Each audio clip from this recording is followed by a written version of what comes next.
Jagan route మార్చారు.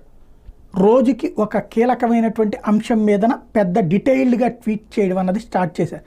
కరువుతో అల్లాడే ప్రకాశం జిల్లాకు జీవనాడైన వెలుగొండ ప్రాజెక్టు ఫలాలను అందించడం మీద చంద్రబాబు ప్రభుత్వం శ్రద్ధ చూపడం లేదు. ఈ ప్రాజెక్టులో 2 టన్నెల్స్ను వైఎస్ఆర్సీ ప్రభుత్వంలోనే పూర్తి చేశాం.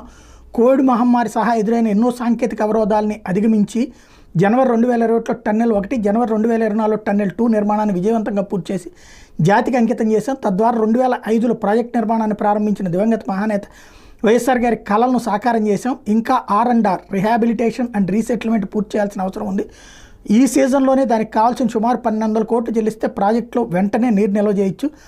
R&R కోసం వైఎస్ఆర్సీ ప్రభుత్వంలో అన్ని రకాల ప్రణాళికలు సిద్ధం చేశాం. కానీ ఇక్కడ ప్రభుత్వం మారినటువంటి పరిస్థితి అన్నటువంటి విషయాన్ని గుర్తు చేస్తూ చంద్రబాబు ప్రభుత్వం వచ్చి 3 నెలలు అవుతున్న R&R మీద ప్రయత్నిస్తున్నట్టు ఎక్కడా కనిపించడం లేదు. గతంలో